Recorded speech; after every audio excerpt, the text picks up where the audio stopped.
Welcome to the secret world of finance. आज हम बात करेंगे आर्टिफिशियल इंटेलिजेंस यानी एआई पे कि भाई इसका बिजनेस और नौकरियों पर क्या असर पड़ रहा है, दुनिया भर में क्या चल रहा है और इसमें मौके क्या हैं। हमारे पास जानकारी कई जगह से है, सीईओ के इंटरव्यूज हैं, कुछ रिपोर्ट्स हैं और हाँ, नए उद्यमियों के अनुभव भी। बिल्कुल। और देखिए, एआई अब कोई दूर की कौड़ी नहीं है, ये तो आज की हकीकत बन गया है। हाँ, आंकड़े बताते हैं कि दुनिया में करीब 78% कंपनियां किसी न किसी रूप में एआई इस्तेमाल कर रही हैं। और सोचिए, अंदाजा है कि 2030 तक ये दुनिया की इकोनॉमी में करीब 15.7 ट्रिलियन डॉलर जोड़ सकता है। बहुत बड़ी रकम है ये। वाकई 15.7 ट्रिलियन। तो ये कंपनियां एआई का इस्तेमाल मतलब कर कैसे रही हैं? क्या कुछ खास तरीके हैं जो सामने आ रहे हैं? हाँ, मोटे तौर पर देखें तो 4 मुख्य तरीके दिख रहे हैं। पहला तो है स्वचालन, मतलब ऑटोमेशन। जो काम बार बार होते हैं उन्हें मशीन से करवाना।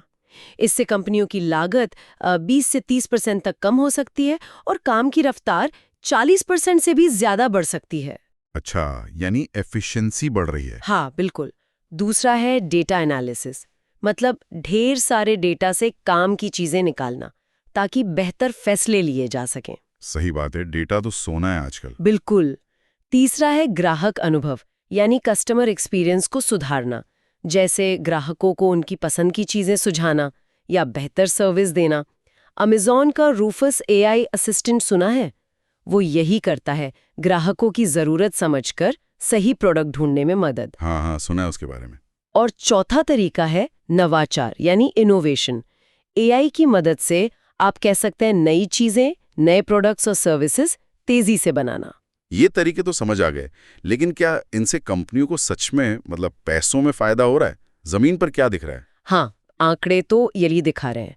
देखिए, जिन कंपनियों ने एआई अपनाया है उनमें से करीब 82% ने अपनी ऑपरेशनल कॉस्ट, यानी काम करने की लागत कम की है। 82%? ये तो काफी ज्यादा है ना?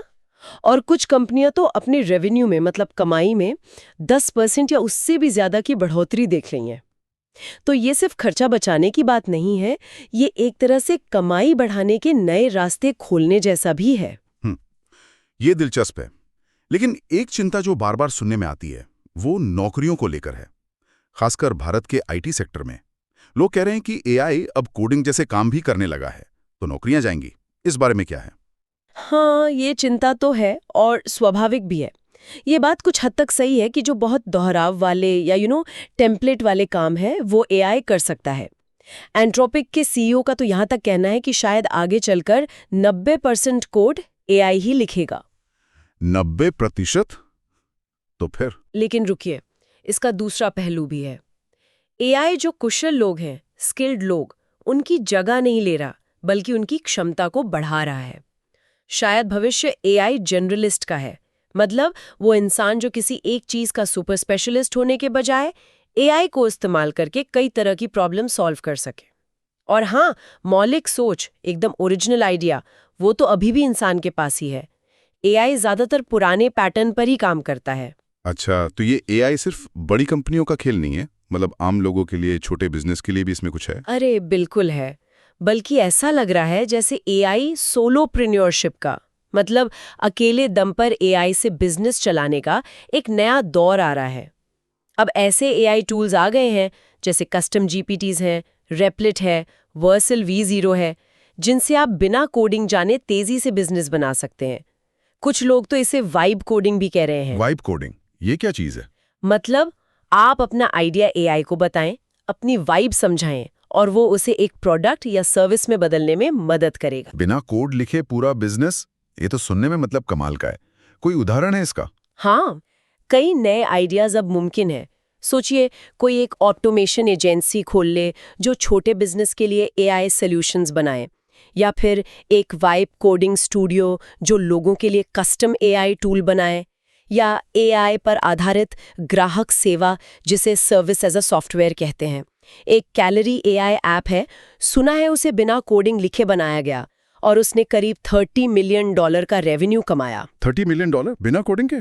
वाह! हाँ, तो ये दिखाता है कि एआई की मदद से अब कितने छोटे, खास तरह के बिजनेस बनाना आसान हो गया है। ये तो बहुत रोमांचक लग रहा है। लेकिन जो बड़ी कंपनियां हैं, उनके लीडर्स के लिए इसे अपनाना कितना मुश्किल होता होगा। क्योंकि एक तरफ तो इतनी हाइप है, दूसरी तरफ रिस्क भी है, जैसे डेटा में बायस हो सकता है या पुरानी सिस्टम से जोड़ना मुश्किल हो सकता है। हाँ, मुश्किल तो है। अमेजॉन के सीईओ एंडी जैसी का कहना है कि बड़ी कंपनियों को भी स्टार्टअप की तरह फुर्तीला होना पड़ेगा, ग्राहक पर फोकस रखना होगा और वो जो ब्यूरोक्रेटिक ढीलापन होता है ना, उससे बचना होगा। लीडर्स को रिस्क लेने और हाँ, गलतियों से सीखने के लिए तैयार रहना होगा।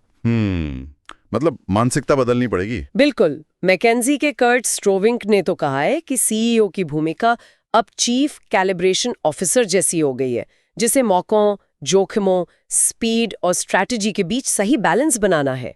एक सीखने वाला नजरिया रखना और यहाँ तक कि अपनी तैयारी के लिए एआई इस्तेमाल करना। जैसे मान लीजिए इन्वेस्टर मीटिंग से पहले एआई से सवाल पूछ लिए कि क्या क्या पूछा जा सकता है। ये सब बहुत जरूरी हो गया है। तो कुल मिला के देखें, एआई सिर्फ एक टेक्नोलॉजी का बदलाव नहीं है, ये तो सोचने का, काम करने का, बिजनेस बनाने का पूरा तरीका ही बदल रहा है। ये लोगों के लिए भी और कंपनियों के लिए भी, दोनों के लिए जबरदस्त मौके और चुनौतियां ला रहा है। सही कहा। और यहाँ एक सवाल हम सबके सोचने के लिए है, जो हुनर हमारे पास आज है, क्या वो इस नए एआई वाले दौर के लिए काफी है, या हमें अपनी सोच और क्षमताओं को जड़ से बदलने और अपनाने की जरूरत है? Thank you for listening. See you again in the next episode.